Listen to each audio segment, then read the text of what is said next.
Hello guys, welcome back to our channel and I hope all of you are doing fine and you are in good health. आज हम इस video में अपना जो हमने chapter start करा था पॉलिटिकल साइंस क्लास 11th का Indian constitution at work book जो हमारी फर्स्ट बुक है उसका chapter 1 constitution why and how उसकी एक कॉन्टिन्यूएशन वीडियो है। जो पहली वीडियो थी हमने उसमें इंडियन कॉन्स्टिट्यूशन के बारे में तो ज़्यादा बातें नहीं करी थी, बट हमने एज अ होल कॉन्स्टिट्यूशन का क्या मतलब होता है, मतलब अराउंड द वर्ल्ड कॉन्स्टिट्यूशन क्यों आया और उसके बेसिक फंक्शंस क्या होते हैं, हमने उस वीडियो में वो सारी चीज़ें कवर करी थी। सच एज कि कॉन्स्टिट्यूशन हमें एक basic set of rules provide करता है। कॉन्स्टिट्यूशन हमें ये बताता है कि हमारे ऊपर अथॉरिटी किसकी है, कौन हमारे लिए लॉज बनाएगा, कौन हमारे लिए हमें राइट्स प्रोवाइड करेगा। और कॉन्स्टिट्यूशन हमें ये भी बताता है कि हम कैसे कॉन्स्टिट्यूशन हमें काफ़ी चीज़ों से एम्पावर करता है जो हमें एक अपने एस्पिरेशंस और अपने गोल्स को पूरा करने का एक चांस देती हैं। तो हमने उस वीडियो में बस एक ब्रीफ इंट्रोडक्शन करा था इस चैप्टर का। उसमें हमने ज़्यादातर बेसिक फंक्शंस के बारे में बात करी थी इस चैप्टर के, और सॉरी इस कॉन्स्टिट्यूशन के हमने उसके बेसिक फंक्शंस के बारे में बात करी थी। आज की वीडियो का मेन जो गोल है वो है कवर करना कि कॉन्स्टिट्यूशन का मतलब क्या है, कि व्हाट इज़ कॉन्स्टिट्यूशन और वो किसने बनाया कॉन्स्टिट्यूशन। मेजरली इस चैप्टर में, जैसे कि बुक का नाम है इंडियन कॉन्स्टिट्यूशन, तो हम इसमें यही बात करेंगे इंडियन कॉन्स्टिट्यूशन कैसे बना और क्या क्या चीज़ें, क्या क्या मुश्किलों से इंडियन कॉन्स्टिट्यूशन बना, कौन कौन सी पुरानी पुरानी नेशनल मूवमेंट्स थी जिसकी वजह से आज हम जो इतनी फ्रीडम एंजॉय करते हैं अपने घर में, वो हमें कैसे मिली, आज हम वो समझेंगे। तो सबसे पहले मैं स्टार्ट करता हूँ इसमें। सबसे पहले हम स्टार्ट करेंगे about the authority of a constitution. हमने प्रीवियस वीडियो में ये तो पढ़ लिया है कि फंक्शंस क्या होते हैं कॉन्स्टिट्यूशन के, सच एज कि बेसिक एक सेट ऑफ रूल्स प्रोवाइड करना, ठीक है, एक अथॉरिटी प्रोवाइड करना किसी एक व्यक्ति को या किसी एक ऑर्गेनाइजेशन को, सच एज इंडिया में पार्लियामेंट को वो अथॉरिटी है जो हमारे लिए रूल्स बना सकती है। हमने ये सारी बातें तो कर ली, बट हम इसमें ये बात करना तो भूल ही गए कि व्हाट इज़ कॉन्स्टिट्यूशन, कॉन्स्टिट्यूशन क्या है और कॉन्स्टिट्यूशन कितना इफेक्टिव है। मतलब कॉन्स्टिट्यूशन को लोग मानते भी हैं, नहीं मानते। और कॉन्स्टिट्यूशन जस्ट है, मतलब जस्ट का मतलब हो गया कि इक्वली सबको ट्रीट करता है, या कुछ उसके अंदर भी मेजॉरिटी माइनॉरिटी के बेसिस पे वो हमें डिफ्रेंशिएट करता है एक दूसरे से। तो आज हम इन 3 क्वेश्चंस का आंसर करेंगे इस वीडियो में। सबसे पहले हम फर्स्ट क्वेश्चन का आंसर करेंगे कि what is a constitution. In most countries, the constitution is a compact document that comprises several articles about the state, specifying how the state is to be constituted and what norms it should follow.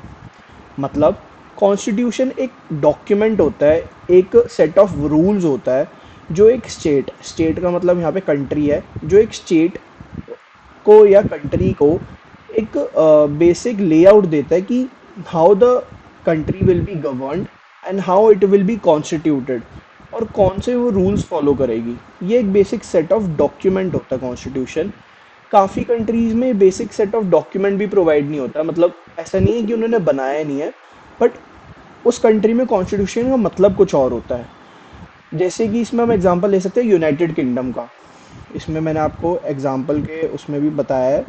United kingdom, United kingdom, sorry एक minute, United kingdom. तो United kingdom जो है उसके पास कोई एक single document नहीं है। मतलब हमारे पास तो एक इंडियन कॉन्स्टिट्यूशन हमारा सबसे लॉन्गेस्ट कॉन्स्टिट्यूशन है, तो हमारे पास पूरा एक डॉक्यूमेंट है, उनके पास कोई डॉक्यूमेंट नहीं है जिसे वो कॉन्स्टिट्यूशन बोल सके। बल्कि उस कंट्री में, यूनाइटेड किंगडम में, उनका एक डिसीजन पैनल होता है, उनकी एक डिसीजन होती है, उनका एक डिसीजन होता है किसी स्पेसिफिक लॉ को लेके, किसी स्पेसिफिक राइट को लेके, और कुछ सीरीज ऑफ डॉक्यूमेंट्स वो बनाते हैं उसको उस लॉ के रिलेशन में। फिर जाके वो आगे एक जाके हम कह सकते हैं लॉ बनता है या कुछ और बनता है। तो इसमें हम ये चीज़ें कवर करेंगे कि आगे हमें क्या सीखने को मिलेगा। Who crafted the constitution, constitution कैसे क्राफ्ट हुआ, मतलब कॉन्स्टिट्यूशन किसने बनाया। अब अलग अलग कंट्रीज़ का अलग अलग बैकग्राउंड होगा। मतलब इंडिया में कॉन्स्टिट्यूशन हम आगे बढ़ेंगे मेजरली क्यों बना, हमें ब्रिटिशर्स से आज़ादी मिली, हमें एक बेसिक सेट ऑफ रूल्स की नीड थी। क्योंकि उस टाइम पे हम तो सारे जो इंडियंस थे उस टाइम पे ब्रिटिशर्स की बात मानते थे। जो ब्रिटिशर्स ने बात बोल दी, जो ब्रिटिशर्स ने रूल्स बना दिए, वो ही हम फॉलो करते थे। बट उनके जाने के बाद हमें कोई ऐसा सेट ऑफ रूल्स बनाने थे जो एज अ कंट्री पूरी फॉलो कर सके, एज अ होल फॉलो कर सके हम। तो हर कंट्री का अलग एक सिनेरियो, हर एक अलग बैकग्राउंड होता है। और कुछ कंट्रीज़ तो कैसी होती हैं, कुछ कंट्रीज़ में तो ये चीज़ भी नहीं होती कॉन्स्टिट्यूशन नाम की। मतलब उस कंट्री में कॉन्स्टिट्यूशन तो होता है, मतलब उसमें रूल्स तो होते हैं, बट ज़्यादातर लोग ना उसे मानते नहीं हैं। क्योंकि वहाँ के जो लीडर्स होते हैं वो ज़्यादातर अपनी पावर ज़्यादा वहाँ पे असर्ट करते हैं। मतलब असर्ट का मतलब हो गया कि वहाँ पे अपनी पावर ज़्यादा दिखाते हैं, अपनी पावर को ज़्यादा सुप्रीम मानते हैं कॉन्स्टिट्यूशन से। इसका एक परफेक्ट एग्जांपल अगर आप देखेंगे तो हमारी नेबरिंग कंट्रीज़ बहुत सारी हैं। हमारी नेबरिंग कंट्रीज़ में जैसे अफ़गानिस्तान हो गया, पाकिस्तान हो गया। ज़्यादातर इसमें क्या है कि अफ़गानिस्तान में तो रिसेंटली जो तालिबान टेक ओवर हुआ था उसमें वहाँ पे तालिबान ग्रुप की चलती है। जो तालिबान वहाँ पे हम कह सकते हैं उनका टेररिस्ट ग्रुप जो है उसकी ज़्यादा चलती है। उसके बिना वो कुछ भी मतलब अ, उनके बिना कुछ भी वहाँ पे कोई डिसीजन नहीं लिया जाता। और पाकिस्तान में ज़्यादातर उनका कॉन्स्टिट्यूशन है, वो डेमोक्रेटिक कंट्री है। बट वो सिर्फ पूरे वर्ल्ड को दिखाने के लिए उन्होंने अपने आप को डेमोक्रेटिक बोल रखा है। बट डीप इनसाइड सबको पता है कि एक वो मिलिट्री कंट्रोल्ड कंट्री है। वहाँ पे ज़्यादातर मिलिट्री का ही दबदबा है। मिलिट्री लीडर्स वहाँ के कंट्रोल करते हैं, सच एज आपने पढ़ा होगा जनरल परवेज़ मुशर्रफ के बारे में। वो 1999 में उन्होंने टेक ओवर करा था पाकिस्तान को, और वो एक मिलिट्री ऑफिशियल थे। तो उसके बाद वो पूरी डेमोक्रेसी वहाँ पे ख़त्म हो गई थी, कोलैप्स हो गई थी। तो हम कह सकते हैं कि वहाँ पे ज़्यादातर मिलिट्री ही रूल करती है। और कुछ हम इसमें देखेंगे सक्सेसफुल कॉन्स्टिट्यूशंस भी हैं हमारे पास एज अ एग्जांपल। इसमें हमारी कंट्री इंडिया का सबसे बड़ा एग्जांपल हम ले सकते हैं। इंडिया एक बहुत डाइवर्स कंट्री है। उसमें इतनी बड़ी कंट्री को चलाना इतनी डाइवर्सिटी के साथ बहुत मुश्किल होगा। तो बहुत मुश्किल होता है। तो एक ये सक्सेसफुल एग्जांपल है कॉन्स्टिट्यूशन का। सेकंड हो गया साउथ अफ्रीका। साउथ अफ्रीका का भी हम जैसे जानते हैं उन्होंने भी बहुत क्रिटिसिज्म, बहुत ज़्यादा डिस्क्रिमिनेशन फेस करा था। क्योंकि वो ब्लैक्स थे और वाइट्स उन्हें बहुत ज़्यादा ऑप्रेस करते थे। तो साउथ अफ्रीका का भी कॉन्स्टिट्यूशन बहुत ज़्यादा इम्पॉर्टेंट एग्जाम्पल है of a successful constitution. United states में भी क्या था कि यूनाइटेड वहाँ के जो लोग थे, वहाँ के जो क्या कहते हैं हम, वहाँ के जो एथनिक लोग थे, उन्होंने भी बहुत डिस्क्रिमिनेशन फेस करी है। उन्होंने भी एज अ बहुत गंदे तरीके से बहुत ज़्यादा उन्होंने चीज़ें फेस करी है। वो वहाँ से अब रिसेंट टाइम में हम देख सकते हैं कि यूनाइटेड स्टेट्स एक सुपर पावर है। तो वो एक टाइम के बाद बनी है। क्यों? क्योंकि उन्होंने अपने कॉन्स्टिट्यूशन को फॉलो करा, अपने रूल्स को फॉलो करा। तो इसलिए एक यूनाइटेड स्टेट्स भी बहुत इंपॉर्टेंट एग्जाम्पल बन जाता है। अब आते हैं हम इंडियन कॉन्स्टिट्यूशन पे, क्योंकि हमें इंडियन कॉन्स्टिट्यूशन के हमें अपनी कंट्री के बारे में बात करनी है। तो इंडियन कॉन्स्टिट्यूशन जो है वो फॉर्मली किसने क्रिएट करा था? कॉन्स्टिट्यूएंट असेंबली ने क्रिएट करा था। कॉन्स्टिट्यूएंट असेंबली जो थी वो बैठी थी, उन्होंने कॉन्स्टिट्यूशन को बनाया था। कॉन्स्टिट्यूएंट असेंबली कैसे बनी थी ये हम आगे वाली आने वाली स्लाइड्स में पढ़ेंगे, और आगे आने वाले वीडियोस में भी पढ़ेंगे। इस वीडियो में ही हम वो कवर कर लेंगे वैसे तो। बट इसमें हम देख सकते हैं India's constitution was formally created by a constituent assembly between December 1946 and November 1949। हम देख सकते हैं इसमें कि कितने साल का, 2 साल 18 महीने कुछ था, उतना टाइम कॉन्स्टिट्यूशन को बनने में लगा है। एग्जैक्ट मैं आपको अभी आगे नोट्स में डाल दूंगा। दिसंबर 1946 से लेकर 1949, मतलब 2 साल, रफली 2 साल का पीरियड लगा है एक कॉन्स्टिट्यूशन को फॉर्म होने में। और जो कॉन्स्टिट्यूएंट असेंबली ना था, इसमें ऐसा नहीं था कि सिर्फ एक ही कम्युनिटी के लोग थे। बहुत ज़्यादा डाइवर्स कॉन्स्टिट्यूएंट असेंबली थी हमारी, जिसने सब कम्युनिटीज़ को ध्यान में रखते हुए एक अच्छा कॉन्स्टिट्यूशन बनाया। ठीक है। और अब जैसे मैंने आपको पहले बताया था कि हर कंट्री का ना एक हिस्टोरिकल बैकग्राउंड होता है जिसकी वजह से कॉन्स्टिट्यूशन बनता है। तो इंडिया का हिस्टोरिकल बैकग्राउंड क्या था? इंडिया में बहुत ज़्यादा ही ब्रिटिशर्स सब ने ही रूल करा था। ब्रिटिशर्स ने तो बहुत सालों तक रूल करा था हमें। तो अब आप देख सकते हो कि उनका इतना ज़्यादा ऑपरेशन था हमारे ऊपर, उन्होंने हमें इतना दबा दिया था कि उनके खिलाफ जो भी हमने नेशनल मूवमेंट्स करी, गांधी जी ने करी, ठीक है, हमारे रिनाउंड लीडर्स ने करी, भगत सिंह जी ने करी, और क्या कहते हैं, सुभाष चंद्र बोस जी ने करी। तो उन सब का एक बहुत ज़्यादा इम्पॉर्टेंट रोल है हमारी फ्रीडम में भी और इस कॉन्स्टिट्यूशन के बनने में भी। और जो हमारी नेशनलिस्ट मूवमेंट्स थी ना, मतलब जो हमारी नेशनलिस्ट मूवमेंट्स थी, वो इस तरीके से थी कि वो सबको साथ लेके आने के उसने ट्राई करा। मतलब नेशनलिस्ट का मतलब ये हो गया कि देशभक्ति। तो उन जो हमारी मूवमेंट थी उसने काइंड ऑफ देशभक्ति की फीलिंग सबके अंदर जगाने की कोशिश करी, जिससे सारे लोग साथ में आए। ठीक है। और जो ये डॉक्यूमेंट था ना, मतलब जो कॉन्स्टिट्यूशन था, वो ना बहुत ज़्यादा लोगों ने पसंद करा उस टाइम पे। मतलब बहुत ज़्यादा, मतलब लोगों ने ज़्यादा क्वेश्चनिंग नहीं करी उसके ऊपर। क्यों? क्योंकि जो कॉन्स्टिट्यूएंट असेंबली में मेंबर्स थे ना, मतलब जो लोग हमारे तरफ से कॉन्स्टिट्यूशन बना रहे थे, जो चाहे डॉक्टर राजेंद्र प्रसाद हो गए, डॉक्टर भीमराव अंबेडकर हो गए, और भी काफ़ी सारे मेंबर्स थे। हम आगे कॉम्पोजिशन के बारे में भी पढ़ेंगे कि क्या किसका क्या क्या रोल था। तो उन लोगों ने ना बहुत ज़्यादा जो इंडिया के सिटीजन्स थे उस टाइम पे, उनका बहुत ज़्यादा सपोर्ट एंजॉय करा। तो लोगों ने ना ज़्यादा उनसे क्वेश्चनिंग नहीं करी कि ये क्यों है, ऐसा क्यों है, क्योंकि लोग उन लीडर्स में बिलीव करते थे। लोगों को पता था कि वो हमारे अच्छे के लिए ही कुछ काम करेंगे।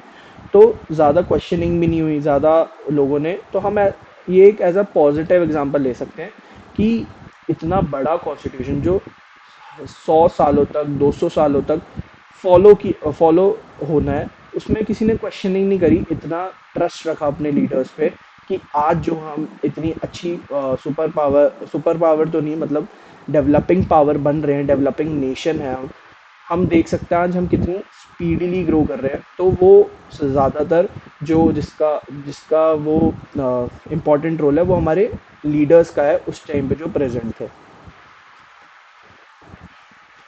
और नेक्स्ट पढ़ेंगे जो एक लास्ट क्वेश्चन भी है हमारा, जो हमने इस वीडियो की स्टार्टिंग में जो 3 क्वेश्चन डिस्कस करे थे, उनमें से एक लास्ट क्वेश्चन जो हमारा है वो है, इस कॉन्स्टिट्यूशन जस्ट?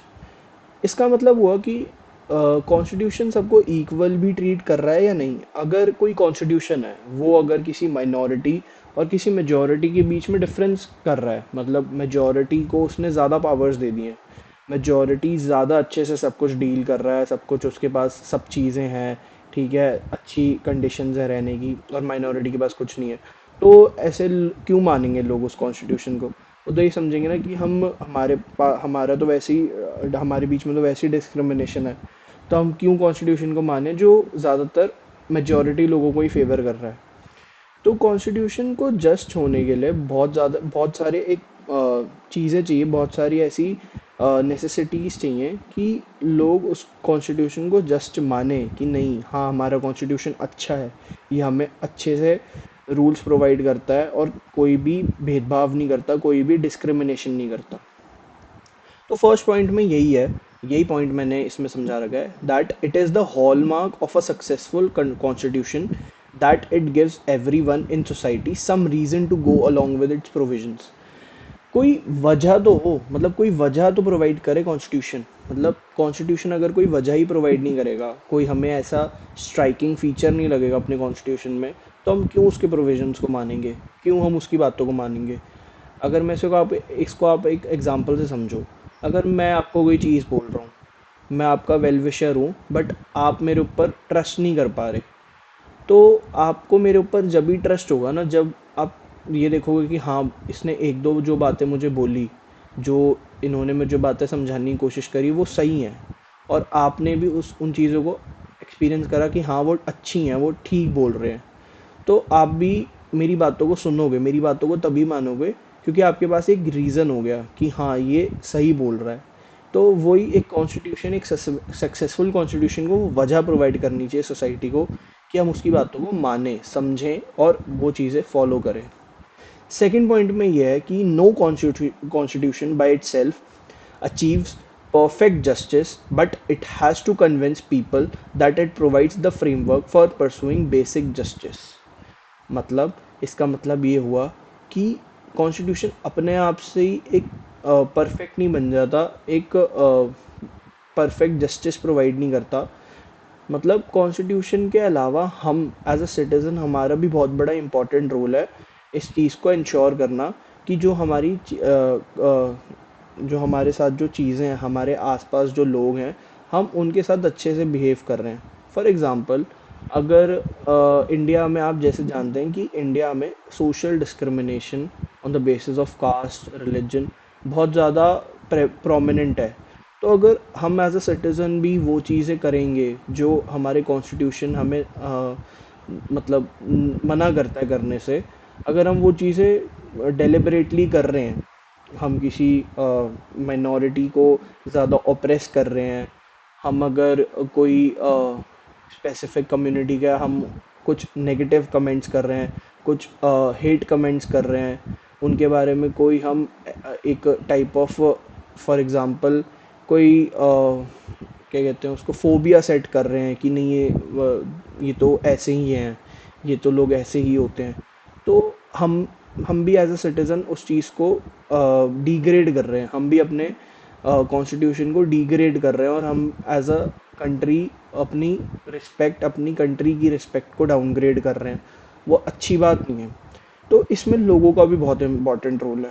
थर्ड, इसमें जो पॉइंट है वो है, the more a constitution preserves the freedom and equality of all its members, the more it is to succeed, the more likely it is to succeed. इसका मतलब ये हुआ कि फॉर एग्जांपल इंडियन कॉन्स्टिट्यूशन है, Indian constitution में एक right है, right to freedom of speech. अगर ऐसे कोई राइट्स हैं जिसमें मुझे अपनी बातों को एक्सप्रेस करने का मौका मिल रहा है, ठीक है, और मेरे आसपास जितने भी लोग हैं जो कंट्री के सिटीजन्स हैं, वो कॉन्स्टिट्यूशन से उन्हें इक्वली ट्रीट कर रहे हैं। मतलब ना तो उनके बीच में कोई भी डिस्क्रिमिनेशन है, ना कोई वो एज अ डिस्क्रिमिनेशन, ऐसी कोई डिस्क्रिमिनेशन फेस कर रहे हैं, सब लोग इक्वली ट्रीट हो रहे हैं। तो मेरा भी अपने कॉन्स्टिट्यूशन और अपनी डेमोक्रेसी पे, अपने लोकतंत्र पे एक पॉजिटिव इम्पैक्ट होगा, मेरा उस पर ट्रस्ट बढ़ेगा। तो कॉन्स्टिट्यूशन की बातें मैं मानूंगा। क्यों? क्योंकि वो चीज़ें सही हैं। वो कॉन्स्टिट्यूशन जो है वो सबको फ्रीडम भी प्रोवाइड कर रहा है और इक्वालिटी से भी ट्रीट कर रहा है। तो मेरे ट्रस्ट भी बढ़ेगा उस पर, और ये चीज़ें आगे जाके मुझे हेल्प भी करेगी। तो इसी को समझने के लिए हम ये भी आगे अब नेक्स्ट स्लाइड में समझेंगे कि सक्सेसफुल कॉन्स्टिट्यूशन बनता कैसे है, एक सक्सेसफुल इंस्टीट्यूशनल डिज़ाइन, मतलब एक सक्सेसफुल सेट ऑफ रूल्स बनते कैसे हैं। तो इसके लिए हम सबसे पहले समझेंगे first point, first feature, that there should be a balanced institutional design. Balanced institutional design से मेरा मतलब है कि अगर कंट्री में बहुत सारे इंस्टीट्यूशंस हैं, बहुत सारी गवर्नमेंट से ही रिलेटेड बॉडीज़ हैं, अगर उनमें से किसी एक बॉडी को या किसी एक इंस्टीट्यूशन को ज़्यादा पावर मिल गई, तो वो तो सबको ऑप्रेस ही करेगा, वो तो सबको नीचा दिखाएगा, क्योंकि उसके पास ज़्यादा पावर आ गई, बाकियों के पास कम है। तो ये जो चीज़ होगी ना, इसकी वजह से बहुत ज़्यादा सुपीरियॉरिटी आ जाएगी उस इंस्टीट्यूशन में। वो सोचेगा कि मेरे पास ही सारी पावर है, तो वो ओवरटेक करने की कोशिश करेगा, वो डेमोक्रेसी को नुकसान पहुंचा सकता है। तो हमें ऐसा बिल्कुल भी नहीं करना होता। मतलब कॉन्स्टिट्यूशन बनाते समय हमें अगर किसी कंट्री का कॉन्स्टिट्यूशन अगर बन रहा है, तो उसमें सबसे इम्पॉर्टेंट चीज़ ये देखी जाती है कि कोई भी इंस्टीट्यूशन के बीच में किसी को ज़्यादा पावर ना देने और किसी को बहुत कम भी ना देने, एक बैलेंस क्रिएट करके चले। और इंडियन कॉन्स्टिट्यूशन ना इसका बहुत अच्छा एग्जांपल है। इसमें जैसे अब मैंने सेकंड पॉइंट ये डाल रखा है, that there should be a system of checks and balances. ये इंडियन कॉन्स्टिट्यूशन का बहुत स्ट्राइकिंग फीचर है, आप नोट करना इसको। क्योंकि इन इंडियन कॉन्स्टिट्यूशन में क्या है कि चेक्स एंड बैलेंसेस का बहुत अच्छा रोल है। चेक्स एंड बैलेंसेस का मतलब क्या है? बैलेंस तो आप समझ ही गए कि हर इंस्टीट्यूशन को इक्वली ट्रीट करना चाहिए, किसी को भी ज़्यादा पावर नहीं देनी चाहिए और किसी को भी बहुत कम पावर नहीं देनी चाहिए। बट चेक्स का मतलब हो गया एक दूसरे के ऊपर नज़र रखना, एक दूसरे के ऊपर एक टाइप ऑफ चेक रखना कि हाँ ये इंस्टीट्यूशन सही से काम कर रहा है, और अगर वो कुछ गलत कर रहा है तो उसके बारे में उसे वॉर्न करना, या अगर हमारे अगर कोई और इंस्टीट्यूशन उस पर कुछ कर सकता है, कोई एक्शन ले सकता है, तो वो एक्शन लेना। तो एक चेक्स एंड बैलेंसेस बहुत इंपॉर्टेंट रहते हैं किसी भी अ, एक परफेक्ट कॉन्स्टिट्यूशन को चलाने के लिए, और किसी भी परफेक्ट एक कंट्री को बनाने के लिए। One way of such intelligent designing of a constitution is to ensure that no single institution acquires monopoly of power. मैंने आपको समझाया कि कोई भी एक सिंगल इंस्टीट्यूशन के अंदर भी एक ऐसी फीलिंग नहीं आनी चाहिए कि सारी पावर मेरे पास ही आ गई, उसको एक मोनोपोली जैसी फील नहीं आनी चाहिए कि मेरे पास तो मोनोपोली हो गई कि मैं तो हर चीज़ को कंट्रोल कर सकता हूँ। तो वो एक टाइप ऑफ फीलिंग जो जब आती है ना, तो काफ़ी चीज़ें ख़राब हो जाती हैं। इसका एक इंडियन कॉन्स्टिट्यूशन में बहुत अच्छा एग्जाम्पल है। क्यों? क्योंकि इंडियन कॉन्स्टिट्यूशन हॉरिजॉन्टली पावर को डिवाइड करता है। हॉरिजॉन्टली मतलब आपने सुना होगा लेजिस्लेचर, एग्जीक्यूटिव एंड जुडिशरी। तो ये तीनों ना बहुत इंपॉर्टेंट है। लेजिस्लेचर तो रूल बनाता है, एग्जीक्यूटिव उन रूल्स को इम्प्लीमेंट करता है, उन चीज़ों को देखता है हर लेवल पे। और जुडिशरी क्या, अगर किसी किसी का कोई राइट या किसी का कोई लॉ कॉम्प्रोमाइज़ हो गया तो उसके बारे में जाके हम कोर्ट में उसके लिए हम अपील कर सकते हैं। तो ये जो तीनों सेक्टर, तीनों जो पार्ट है ना, तीनों जो इंस्टीट्यूशंस हैं, ये हॉरिजॉन्टली डिवाइड है। मतलब ये एक दूसरे के नीचे हैं। मतलब लेजिस्लेचर है, फिर एग्जीक्यूटिव है, फिर जुडिशरी है। तो एक टाइप ऑफ बैलेंस क्रिएट हो रखा है कि ना तो किसी के पास बहुत ज़्यादा पावर है, और ऐसा भी नहीं कि किसी के पास पूरी पावर ही ख़त्म हो गई, किसी के पास कोई भी इंस्टीट्यूशन के पास पावर ही नहीं है। तो ये जो इंडियन कॉन्स्टिट्यूशन का ना बहुत अच्छा एग्जाम्पल है। इसमें तो दो तरीके से जो पावर डिवाइड होती है, हॉरिजॉन्टली और वर्टिकली। और इंडियन कॉन्स्टिट्यूशन में क्या है कि अगर कोई इंडिपेंडेंट बॉडी है, जैसे इलेक्शन कमीशन एक इंडिपेंडेंट बॉडी है, ठीक है। इलेक्शन कमीशन मतलब वो डायरेक्ट या तो किसी के कंट्रोल में होती है, इंडिपेंडेंट है वो। तो इलेक्शन कमीशन को भी चेक रखना उसके ऊपर कि वो कोई चीज़ गलत ना करे, कोई लूप होल ना हो उसमें। तो वो चीज़ भी इंडियन कॉन्स्टिट्यूशन इंश्योर करता है। तो सबसे पहला जो फीचर है वो तो यही होना चाहिए कि that there should be a balanced institutional design. Second है कि एक राइट बैलेंस होना चाहिए, striking the right balance between procedures. Firstly, another important aspect of intelligent institutional design is that a constitution must strike the right balance between certain values, norms and procedures. Right balance का मतलब क्या हो गया कि अगर कोई constitution है, ठीक है, वो ज़्यादा अगर रिजिड होगा, बहुत ज़्यादा मतलब बहुत ज़्यादा उसको क्या कह सकते हैं हम, बहुत ज़्यादा कठोर होगा, बहुत ज़्यादा चीज़ें कंट्रोल करेगा अपने हाथों में, तो लोगों को अच्छा नहीं लगेगा। अगर मेरे पास कोई राइट ही नहीं है, ठीक है, और कहने को मेरी कंट्री में कॉन्स्टिट्यूशन है, तो उसका कोई फ़ायदा नहीं है ना। मतलब मेरे पास कोई राइट ही नहीं है, गवर्नमेंट ने मुझे किसी चीज़ से एम्पावर ही नहीं कर रखा, तो मैं कैसे अपनी बात रखूँगा। और वहीं पे मेरे पास राइट भी है, फॉर एग्जांपल मेरे पास right to freedom of speech है, ठीक है, मैं कुछ भी बोल सकता हूँ, मैं कुछ भी प्रोटेस्ट अगर मुझे करना है तो मैं कर सकता हूँ पीसफुली। बट अगर वो पीसफुल प्रोटेस्ट कोई हेट मतलब कोई ज़्यादा बड़ा रूप ले लेता है, बहुत ज़्यादा किसी और सिटीज़न का भी फ्रीडम ऑफ स्पीच हैम्पर कर देता है, और किसी और सिटीज़न की लाइफ को भी ख़तरे में डाल देता है, तो वो भी बहुत गलत है। तो इसके बीच में ना एक राइट बैलेंस क्रिएट करना बहुत ज़रूरी है कि ना तो ज़्यादा चीज़ें हम रिजिड रखें। आपको ये समझा रहा था कि ना तो हम ज़्यादा चीज़ें रिजिड रखें, ना तो ज़्यादा हम चीज़ें फ्लेक्सिबल रखें।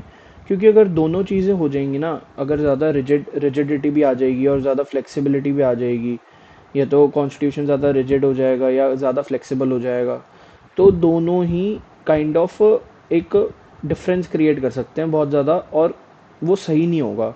और राइट बैलेंस मेंटेन करना भी क्यों इम्पोर्टेंट है, क्योंकि टाइम ना एक जैसा नहीं होता।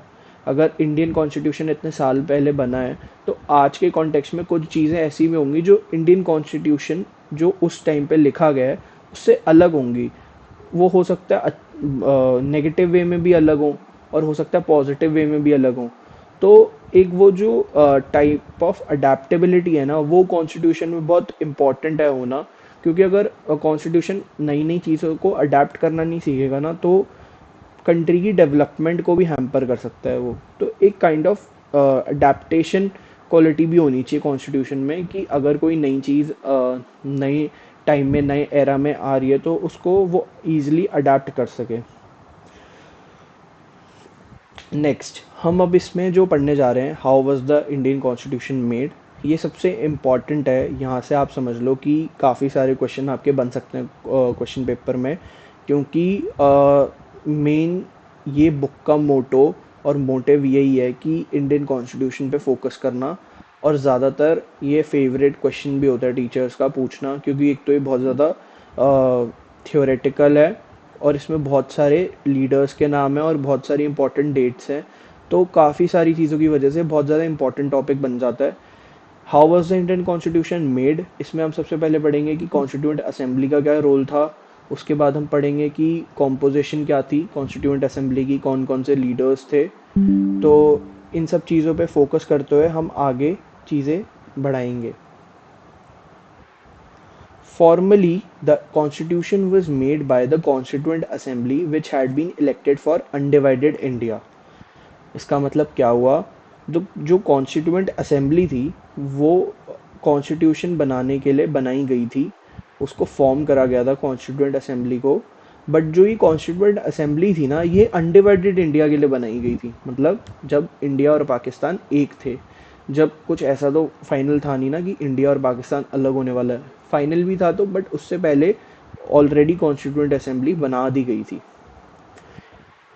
Secondly, it held its first sitting on 9th December 1946। इसकी फर्स्ट जो सिटिंग हुई थी अनडिवाइडेड इंडिया के लिए वो हुई थी 9 दिसंबर 1946 को। और ये वापस से रीअसेंबल हुए थे, वापस से आए थे, और ये कॉन्स्टिट्यूएंट असेंबली फॉर्म हुई थी नए इंडिया के लिए जो ऑलरेडी डिवाइड हो गया था। मतलब इंडिया और पाकिस्तान अलग अलग हो गए थे। ये जो सिटिंग हुई थी इनकी, ये हुई थी 14 अगस्त 1947 को। 14 अगस्त 1947 पाकिस्तान का इंडिपेंडेंस डे भी होता है। तो उसी दिन डिवाइड इंडिया के लिए कॉन्स्टिट्यूएंट असेंबली रीअसेंबल हुई थी।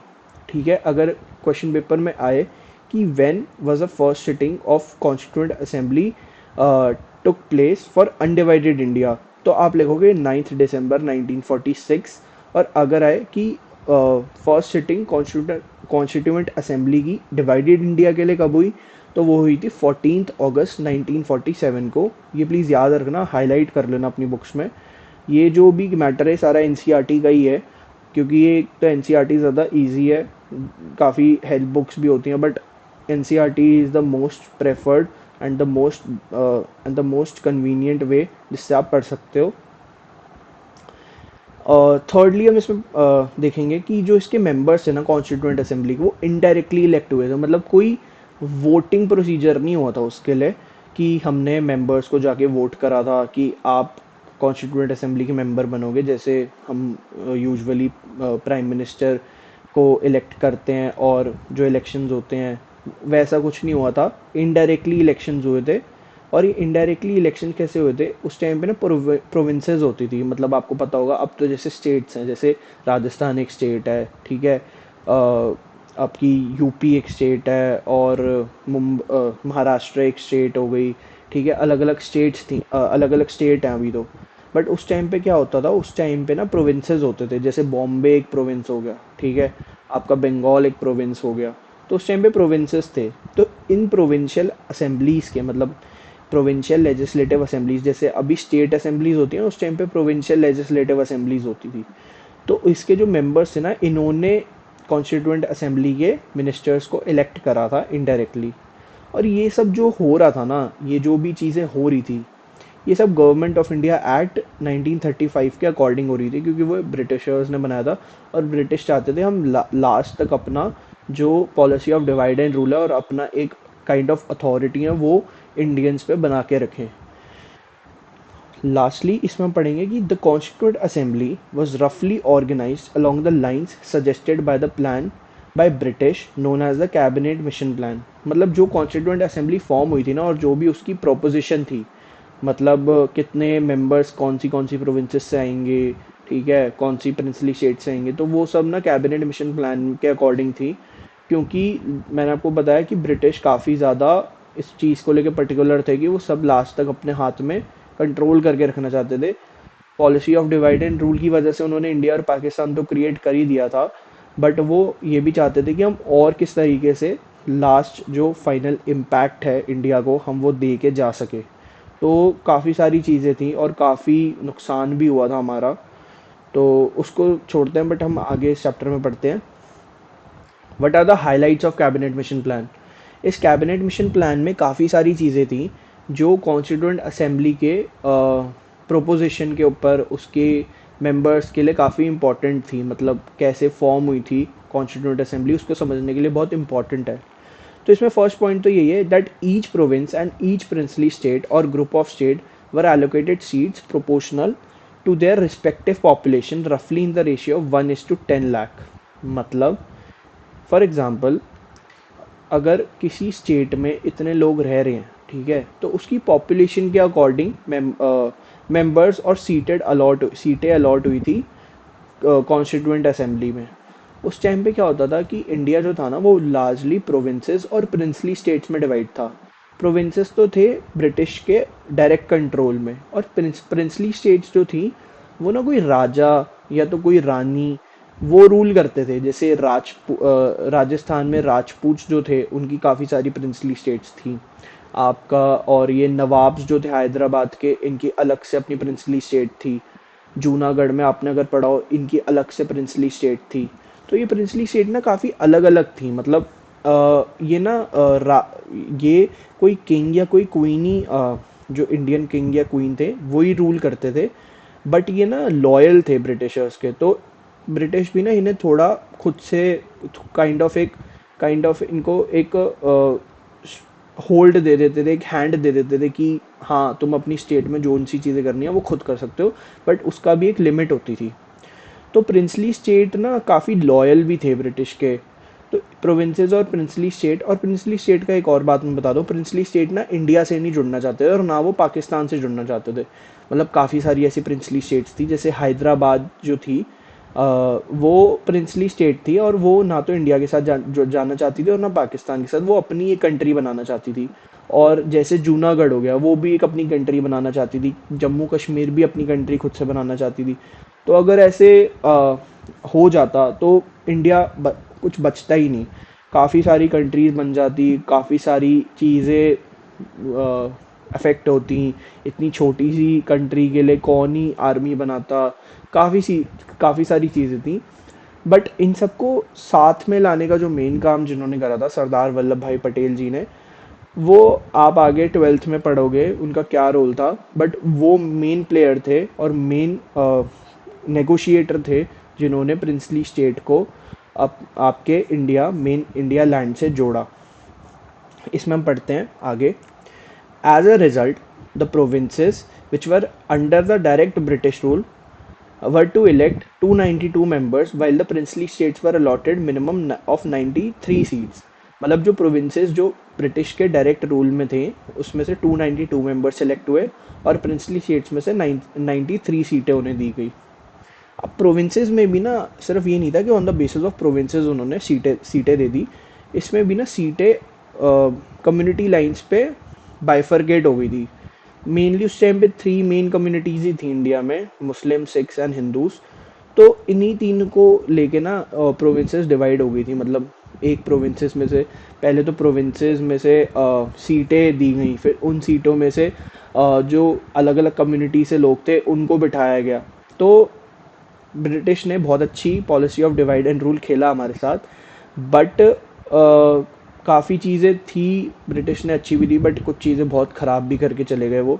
तो उनमें से ये एक है कि प्रोविंसेस को आगे फर्दर डिवाइड कर दिया कम्युनिटीज़ के बेसिस पे, Muslim, Sikhs and in general according to their population. मतलब अगर कुछ एरिया में मुस्लिम्स की पॉपुलेशन ज़्यादा है तो वहाँ पे ज़्यादा सीटें मुस्लिम्स को मिल गई, और कुछ एरियाज़ में अगर सिक्स की पॉपुलेशन ज़्यादा है तो वहाँ पे सिक्स को ज़्यादा सीटें मिल गई, और कुछ एरियाज़ में अगर हिंदू की पॉपुलेशन ज़्यादा है तो वहाँ पे हिंदूज़ को ज़्यादा सीटें मिल गई। तो ऐसे करके एक पूरा स्ट्रक्चर प्लान किया गया। इसमें हम लास्ट अब पढ़ेंगे, members of each community in the provincial legislative assembly elected their own representative by the method of proportional representation with single transferable vote. ये जो proportional representation with single transferable vote है ना, ये एमसीक्यूज में आपके 1 markers में बहुत आ सकता है। तो इसमें क्या था कि जैसे जो भी कम्युनिटीज़ में से मेंबर्स डिसाइड हुए थे, मुस्लिम कम्युनिटी में से, हिंदू कम्युनिटी में से, सिख कम्युनिटी में से, तो उन्होंने क्या था, जो इलेक्शन हुए थे वो उसके थ्रू अपने रिप्रेजेंटेटिव इलेक्ट करे थे। मतलब मैंने आपको बताया प्रोविंशियल लेजिस्लेटिव असेंबली होती थी, तो ये सारे जो भी मेंबर्स थे कम्युनिटी के, उसी प्रोविंशियल असेंबली के पार्ट थे। इन्होंने साथ में आके अपने रिप्रेजेंटेटिव्स को इलेक्ट करा। और ये सब कैसे हुआ, एक टाइप ऑफ इलेक्टोरल सिस्टम की हेल्प से, जिसका नाम है प्रोपोर्शनल रिप्रेजेंटेशन। ये एक इलेक्टोरल सिस्टम होता है ज़्यादातर, जैसे इंडिया में प्रेसिडेंट के जो इलेक्शंस होते हैं उनके उसके लिए यूज़ किया जाता है। ये हमारे नॉर्मल इलेक्शंस की तरह नहीं होता है, काफ़ी अलग होता है उससे। तो इसमें हम ज़्यादा इसमें डीप नहीं जाते। इसमें लास्ट जो हम पढ़ेंगे, the method of selection in the case of representative of princely state was to be determined by consultation. मतलब जो प्रिंसली स्टेट का सिलेक्शन था वो ना बहुत ज़्यादा मुश्किल था, क्योंकि प्रिंसली स्टेट ना तो जुड़ना चाहते थे, उनका एज सच कोई एम्बिशन भी नहीं था, वो सिर्फ अपनी कंट्री चाहते थे। तो इनका ना कुछ ज़्यादा रोल तो, मतलब इन्होंने आगे जाके इंडिपेंडेंस में तो बहुत ज़्यादा रोल प्ले करा है, बट जब इनकी सीटों की बारी आई ना, जैसे इन्हें जब सीट्स अलॉट करनी थी प्रिंसली स्टेट्स को, तो कंसल्टेशन से हुई। मतलब काफ़ी लोगों ने, ब्रिटिशर्स ने आपस में आके कंसल्टेशन करी, फिर on the basis of their population उन्हें प्रिंसली स्टेट्स को सीटें अलॉट करी। तो मेन मेरे को आज आपको इस वीडियो में यही पढ़ाना था कि कॉन्स्टिट्यूशन क्या है, कॉन्स्टिट्यूशन कैसे बना, इंडियन कॉन्स्टिट्यूशन का कुछ बैकग्राउंड देना था, क्योंकि काफ़ी टाइम से हम बेसिक फंक्शंस के ऊपर ही फोकस कर रहे थे उस वीडियो में। एक मैंने मेन आपको आज इंडियन कॉन्स्टिट्यूशन जो है हमारा, उसका एक बेसिक फ्रेमवर्क और बेसिक लेआउट देना था कि कॉन्स्टिट्यूशन का हिस्टोरिकल बैकग्राउंड क्या है। अब हम नेक्स्ट वीडियो में हम पढ़ेंगे about the composition of constituent assembly, कि कॉन्स्टिट्यूएंट असेंबली में कौन कौन से मेंबर्स थे और उनका क्या क्या रोल था। For example doctor Rajendra Prasad जो थे वो क्या कहते हैं, उन्होंने क्या रोल प्ले करा था, और ड्राफ्टिंग कमेटी जिन्होंने कॉन्स्टिट्यूशन ड्राफ्ट करा था डॉक्टर भीमराव अंबेडकर ने, उनका क्या रोल था। और भी काफ़ी सारे मेंबर्स हैं। और हम पढ़ेंगे कि कॉन्स्टिट्यूएंट असेंबली कैसे मतलब लोगों ने उसके ऊपर कैसे विश्वास करा।